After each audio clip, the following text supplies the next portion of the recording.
Sua Bíblia no Salmo 119, versículo de número 40. Vozes. Nós ouvimos muitas vozes. E é interessante porque há um tempo atrás, né, irmão Zé? O tempo em que não existia internet, no tempo em que as pessoas, né, tinham poucos recursos para acessar as informações, então você ouvia poucas vozes, não é isso, Nice? Nós tínhamos poucos acessos, e o que acontece é que quando você tem poucos acessos, né, você tem pouca informação, as pessoas ouviam a voz da televisão, não é isso? Jornal Nacional, Jornal da Record, Jornal do SBT, Silvio Santos, né? Gugu, Faustão, as novelas. Essas eram as vozes, né, que se ouviam. E aí tem aquela galera, né, que gostava da rádio, AM, FM, né? Eu lembro do programa de rádio 30 Minutos com Deus, do pastor Ivan, todo dia às 6:30 da manhã. Eu nem sei se ele está transmitindo mais, mas são vozes que a gente ouvia, Débora. E também a gente ouvia as vozes dos pais dizendo, dando alguma orientação. A gente ouvia também, até hoje ouve, né, as vozes dos amigos. Agora a gente ouve as vozes de todas as pessoas em todos os lugares do mundo, porque a internet está aí. Você tem um celular ou um tablet, né, como esse daqui, e aí você acessa a sua rede social e ali você ouve quem você quiser. Eu acredito até que as redes sociais e a internet veio para ajudar a cumprir uma profecia que diz que nos últimos tempos as pessoas procurariam líderes para si mesmo que preguem o que eles querem ouvir. E aí você tem a rede social, você procura, né, todos os pastores estão lá. Você procura aquele que melhor se agrada ao que você quer. Se você quer um pastor que não fala de pecado, você encontra lá. Se você quer um pastor que prega mais sobre prosperidade, você encontra. Se você quer um que fala mais sobre pecado, você encontra vozes. Rosendo, nós ouvimos vozes. O nosso corpo fala. O seu corpo transmite uma voz. As suas ações transmitem uma voz. Deus ainda fala. As pessoas ainda falam. O fato é que nós ouvimos muitas vozes. Salmo 119, verso 40, vem tratar sobre esse assunto. E o salmista fala de algumas vozes, né, que ele ouve e as que ele decidiu, né, abraçar para ele. Salmo 119, verso 41. Quem não tem Bíblia pode acompanhar ali, né, no telão. Diz o seguinte: Senhor, que teu amor e tua salvação também venham sobre mim, conforme a tua palavra. Assim terei o que responder ao que me afronta, pois confio em tua palavra. Não tires totalmente da minha boca a palavra da verdade, pois tenho esperança nos teus juízos. Assim obedecerei de contínuo a tua lei, para sempre e eternamente. Andarei em liberdade, pois tenho buscado teus preceitos. Isso aqui é muito interessante. Andarei em liberdade, pois tenho buscado teus preceitos.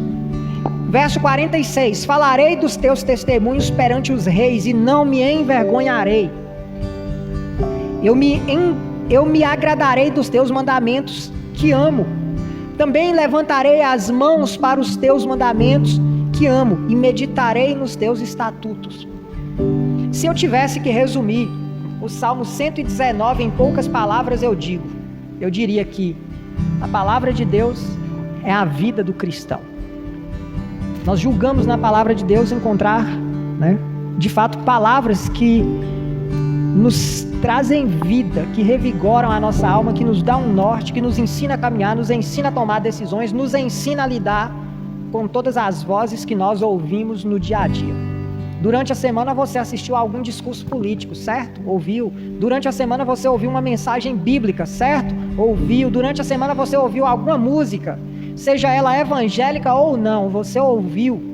O vizinho colocou, na rua está tocando, a gente ouviu mesmo sem querer. Você assistiu um jornal, assistiu. Você assistiu uma novela, assistiu. E tudo isso tem vozes com conselhos bons ou ruins, mas tem. São as vozes que nós ouvimos. Uma coisa, um fato importante, é bom que todo crente saiba, viu? A primeira voz que o salmista está dizendo aqui, que eu acredito que é uma voz que nós queremos ouvir sempre, são as promessas de Deus. Olha o que ele fala no verso 40. Aliás, verso 41. Senhor, que teu amor e tua salvação também venham sobre mim, conforme a tua promessa, salvação. Ele aguarda a salvação. Senhor, que teu amor e tua salvação também venham sobre mim, conforme, a melhor tradução diz, conforme as tuas promessas. Então, sabe, a Bíblia, Débora, contém 8.810 promessas. 85%, Deni, dessas promessas são feitas ao homem. Pensa aí, a Bíblia tem 8.000 promessas e 85% dessas promessas, Dinhas, são feitas para mim e para você. Quantas delas você tem acessado? Dessas 8.000 promessas. Quantas promessas nós tomamos posse para a nossa vida? Elas falam, estão lá na Bíblia. Tem promessa demais na Bíblia. Isso fala, isso grita alto. Promessa de prosperidade, promessa de bem-estar espiritual, promessa de salvação, promessa de riqueza, promessa de família, promessa de eternidade. Tem promessa de Deus demais na palavra.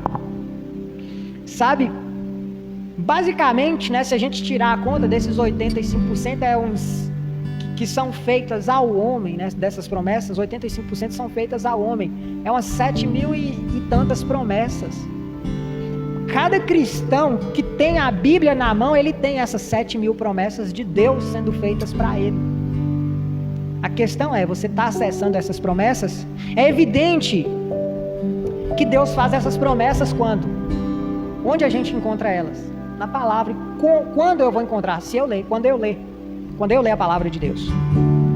E quando eu medito sobre essas promessas. Ele nos fala com amor e misericórdia, mesmo nas advertências de Deus, mesmo quando Deus está advertindo, Ele está puxando a nossa orelhinha, dizendo, não faça isso, olha, cuidado com aquilo. Mesmo quando Deus está advertindo, Roseno, quando Ele está puxando a nossa orelha, é promessa, é para o nosso bem, não para o nosso mal. Sabe? A palavra de Deus é a expressão do amor de Deus por nós. Deus nos amou. E como Ele demonstrou isso? Como Ele deixou isso para a gente entender que Ele nos amou? Palavra de Deus. Você tem apego à palavra de Deus? Você lê a Bíblia em casa? A primeira voz aqui, que está falando ao profeta, que ele quer ouvir e quer buscar e acessar, isso são as promessas. Olha o que ele diz: Senhor, que teu amor e tua salvação também venham sobre mim, conforme a tua palavra. Ele espera essa salvação, essa misericórdia de Deus. Ele espera conforme quem? Onde é que está profetizada essa salvação e essa misericórdia?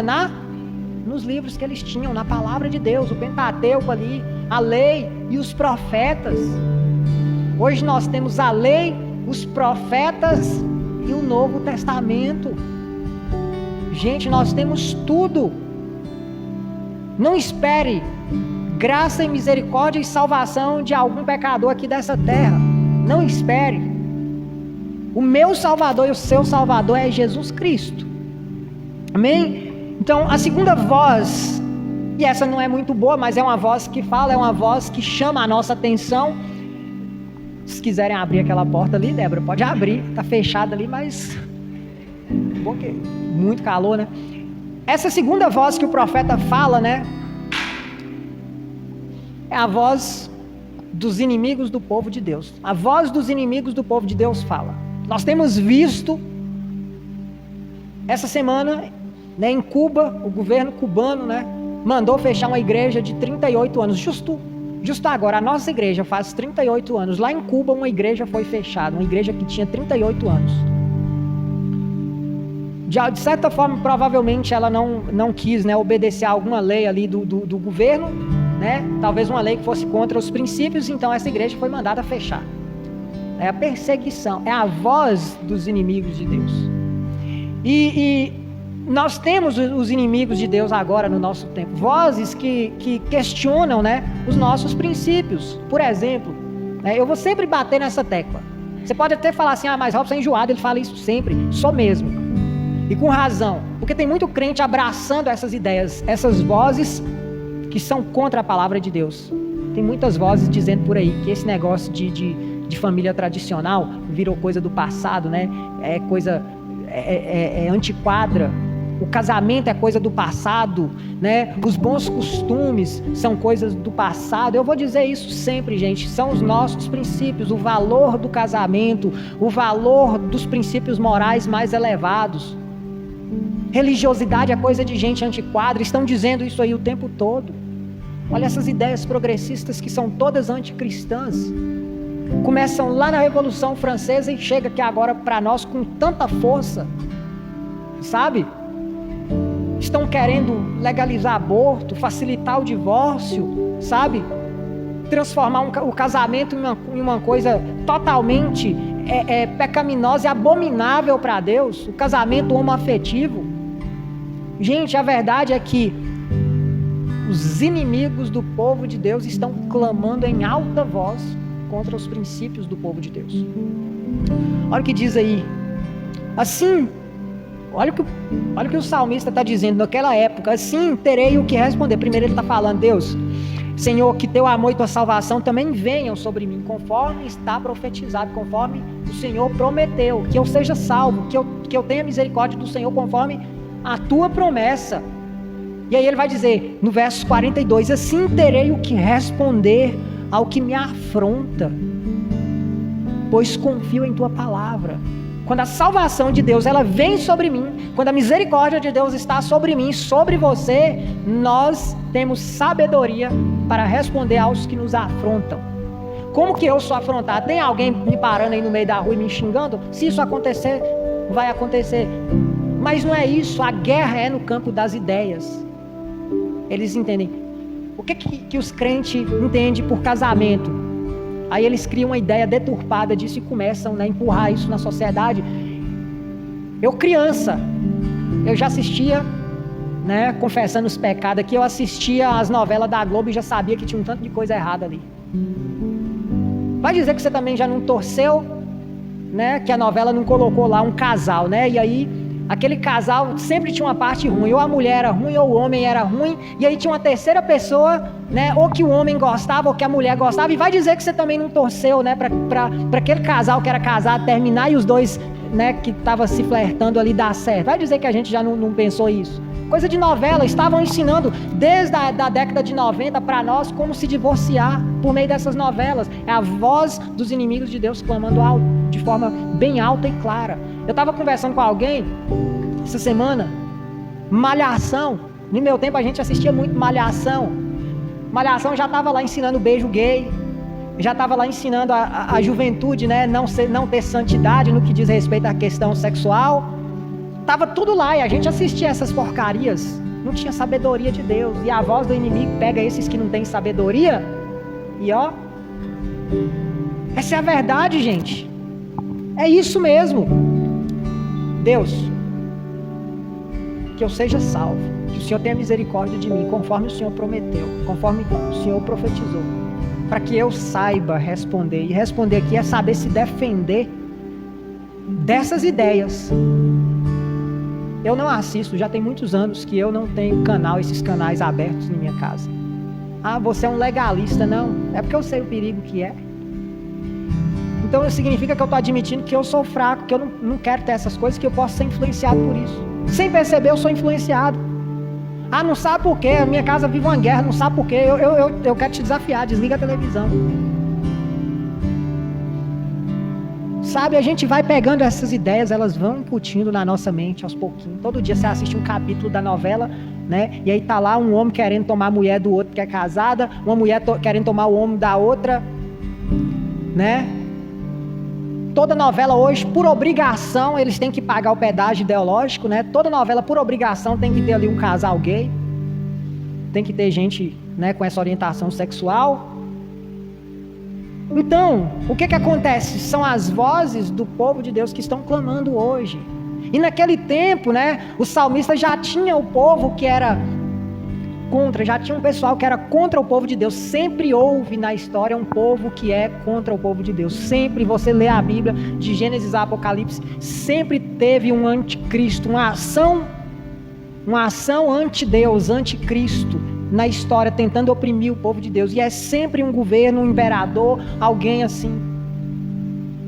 Sempre existiu, e Deus sempre protegeu o povo dele.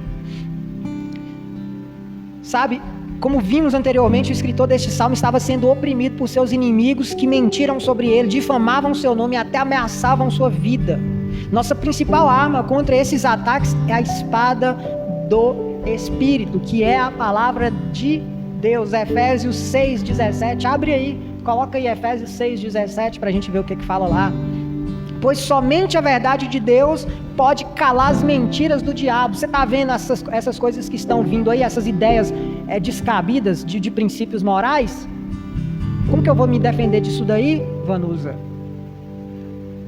Filhos, sede obedientes, aliás, o 6. Efésios 6,17. Tomai também o capacete da salvação e a espada do Espírito, que é a palavra de Deus. Como que eu vou saber me defender de uma ideologia?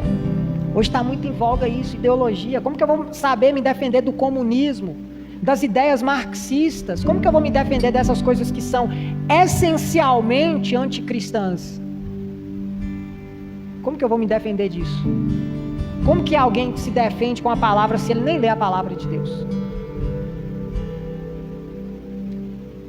A primeira voz que nós temos que clamar para nós é a voz da promessa de salvação de Deus sobre nossa vida.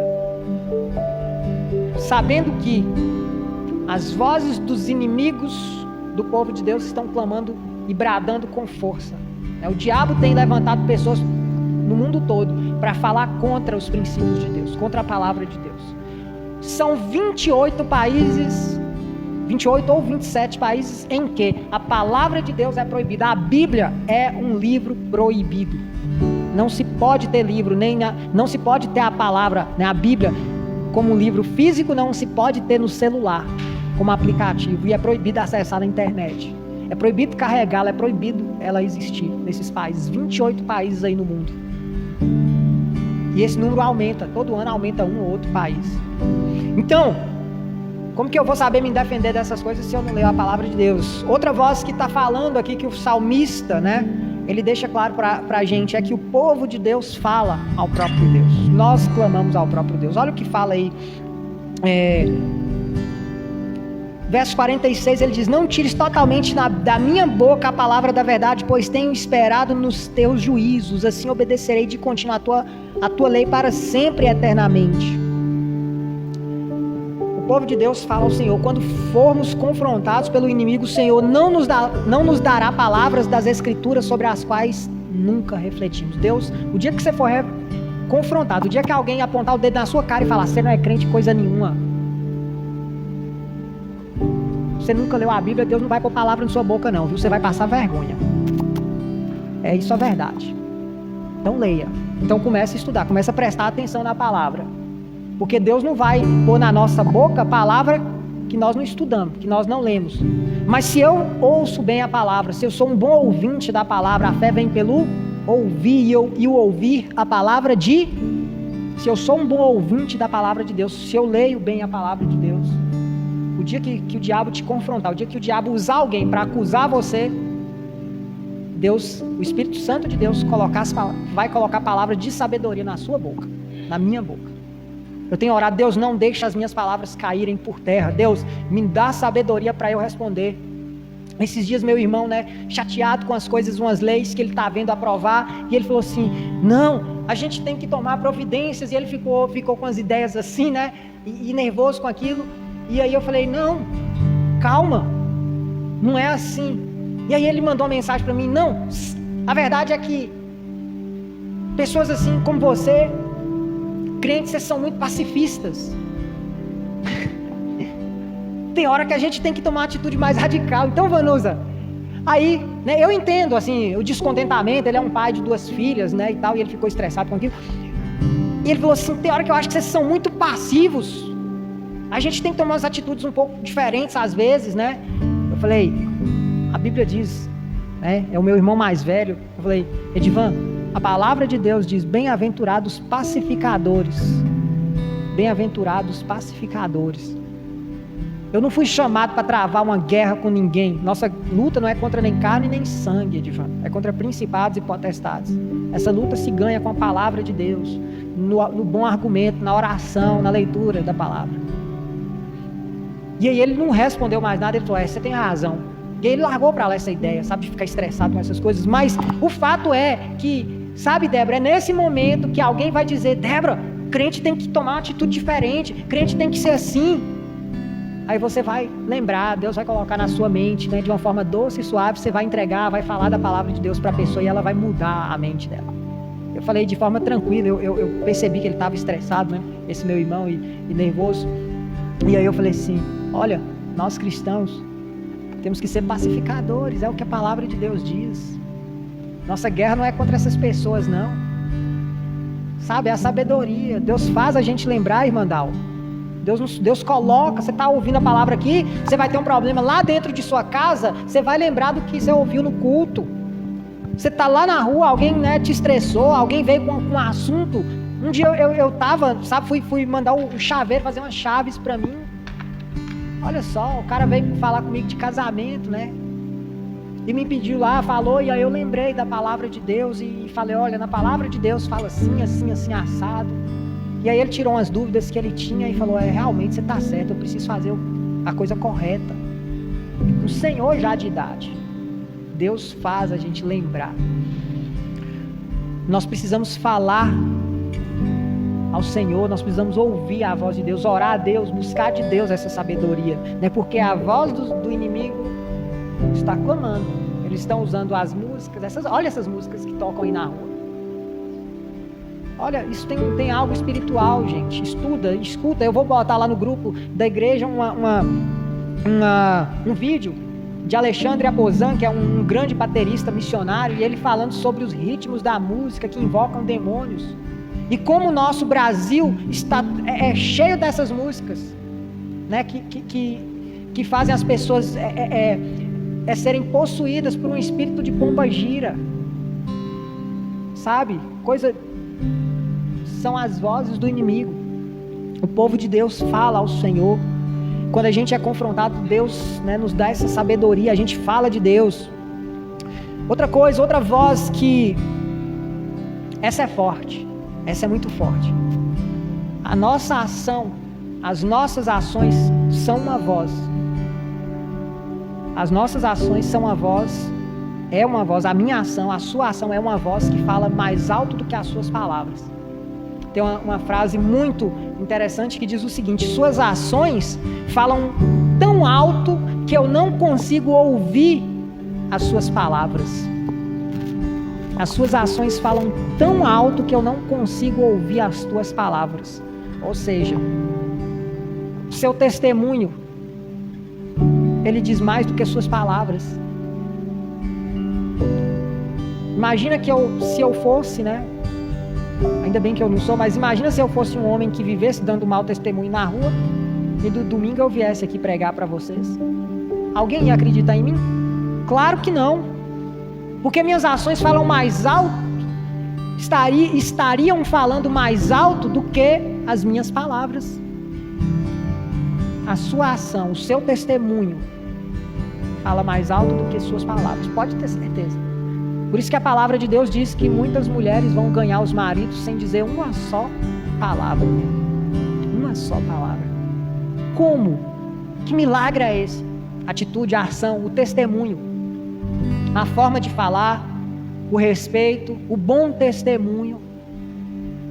É isso. Sabe? Olha o que ele está dizendo aí, verso 44 ao 45. Assim obedecerei de contínuo a tua lei, para sempre e eternamente andarei em liberdade, pois tenho buscado teus preceitos. Nós precisamos estar andando nessa liberdade, buscando os preceitos do Senhor, né? Porque como que eu vou testemunhar de uma coisa que eu não conheço? Como que eu vou agir como um servo de Deus se eu não conheço a vontade de Deus? Quando o nosso caminhar está de acordo com o nosso falar, a melhor defesa da fé é uma vida transformada e sensível aos outros. Nossa obediência ao Senhor e nosso ministério de amor aos outros demonstram a realidade da nossa fé com muito mais eficácia do que qualquer outra coisa. Ou seja, minha ação é muito mais eficaz do que minha palavra. Porque de discurso bom tá cheio, gente. Tem muita gente aí que nem crente é e tem um discurso bonito demais, né? Mas e a ação? E a ação? E o visitar o que está doente? A religião verdadeira é visitar os órfãos e as viúvas nas suas necessidades. Eu diria, né, Vanusa, a religião verdadeira é o agir, é o fazer. Como que eu vou saber quem são servos de Cristo? Pelos seus frutos os conhecereis. É o fruto, é a ação. Se precisar, fale. Pregue a palavra. Se precisar, fale. Ou seja, primeiro, viva o negócio. Viva a palavra de Deus em ação. Não adianta nada vocês virem aqui, nós estarmos aqui na igreja, eu e vocês, mas a hora que a gente sai da porta para fora, a gente é mal educado, briga, é encrenqueiro. Não adianta nada. Essa voz, saiba disso, essa voz, a voz da sua ação, ela é muito maior do que a sua fala. As suas ações falam muito mais alto do que as tuas palavras. E o último ponto aqui, aliás, verso 44 ao 45 está dizendo que a nossa ação fala do Senhor aos outros, né? É esse o nosso testemunho. E do 46 ao 48, encerrando aí, né, diz o seguinte: falarei dos teus testemunhos perante os reis e não me envergonharei. Eu me agradarei dos teus mandamentos que amo. Também levantarei as mãos para os teus mandamentos que amo e meditarei nos teus estatutos. O povo de Deus, ele não só deve ter uma ação, um bom testemunho, mas ele também deve proclamar, ele deve falar. Ele deve falar. Eu não estou contradizendo o que eu falei antes, não. Porque antes de eu sair aí abrindo a boca e pregando bonitinho, evangelizando os outros, antes disso eu preciso viver isso na minha vida. Então o povo de Deus, ele testemunha a palavra de Deus. Se verdadeiramente amamos a Deus e suas palavras, não teremos vergonha de compartilhar. Olha o que o salmista está falando. Falarei dos teus testemunhos perante quem? Os reis, as pessoas importantes. Não tenha vergonha de falar de Deus para as pessoas. Eu lembro, Deni, 2019, aliás 2018, eu estava lá em Timbó. Timbó é uma cidade de 55 mil habitantes, sul do Brasil, Santa Catarina. É uma cidade bem elitizada. Eu acho que Nice, você estava lá, né, Nice? Muito bonita a cidade. E eu fiquei numa praça, na praça da prefeitura. E a gente estava evangelizando várias pessoas. Irmão Zé, veio um senhor bonito, assim, elegante, né, todo no social. E ele passou, cumprimentou as pessoas e eu parei ele. Bom dia, o senhor está bem? Estou bem. E tal, tem um tempo para me ouvir? Tenho.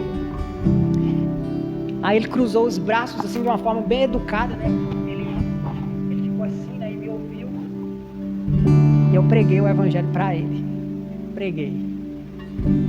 O senhor aceita Jesus como seu único e suficiente Salvador? Aceito. Posso orar pelo Senhor? Pode. Coloquei a mão no ombro dele e orei, né? Eu percebi ele meio emocionado. E aí ele saiu e uma pessoa da cidade, né, veio correndo assim. Você estava conversando com ele? Eu falei, estava. O senhor estava passando aqui, eu abordei, ele queria ouvir a palavra, eu preguei para ele, ele aceitou Jesus e ele é o prefeito da cidade. Eu falei, amém, glória a Deus, né? Ele não tem desculpa. Se ele chegar diante de Deus, ele já não vai ter mais nenhuma desculpa, né? Gente, para mim aquilo foi normal, né? E eu não, para mim eu vi um senhor assim, né? Quase, sabe, bem vestido, muito bem alinhado assim, né? E aquilo para mim não é normal. É uma pessoa que precisa ouvir o evangelho. E preguei. Era o prefeito da cidade. O salmista está dizendo: eu não me envergonharei de falar dos teus testemunhos para os reis. Às vezes a gente acha que o evangelho tem que ser pregado só para pessoas, né, que precisam ou são mais simples. Não, gente. A quantidade de pessoas que têm mundos e fundos e que vão para o inferno, pessoas que não conhecem a Jesus, e não é por maldade, é porque simplesmente eles estão ocupados, né, levando a vida, administrando suas posses, e esqueceram de ouvir um pouco a palavra de Deus. E aí, né, o missionário, o cristão chega lá e fala: deixa eu falar de Jesus para você. E fala, e a pessoa se sente tocada, sabe? O índice de ansiedade, de depressão de pessoas assim que tem muitas posses é altíssimo, gente. Uma das cidades muito ricas do Brasil, é a 10ª cidade mais rica do Brasil. Nós estivemos lá evangelizando Joaçaba, Santa Catarina, 2016. A 10ª cidade mais rica do Brasil. Melhor renda per capita. Uma das melhores rendas per capita do Brasil, Joaçaba. 35 mil habitantes. O índice de suicídio altíssimo. Nós chegamos em uma casa de um empresário. Batemos lá no portão, ele atendeu, ele estava meio estranho, atendeu, decidiu ouvir, pregaram, falaram para ele. Quando terminou, ele estava emocionado com aquela mensagem de esperança, e ele falou: vem aqui. E era uma casa linda, maravilhosa, um empresário. Levou a nossa turma no banheiro dele e mostrou. A corda estava pendurada para se suicidar naquele dia, naquela hora, gente. Tem tudo na vida. Olha, ele falou: eu tenho tudo. Mas eu sinto um vazio no coração. Um youtuber muito famoso que se converteu recentemente ao evangelho, ele falou: olha, eu desejo que vocês tenham muita riqueza, vocês se tornem ricos muito rápidos, cresçam, tenham muito dinheiro e prosperem, para vocês perceberem que ainda assim vocês vão precisar carecer da graça e misericórdia de Deus. O dinheiro não vai preencher esse espaço.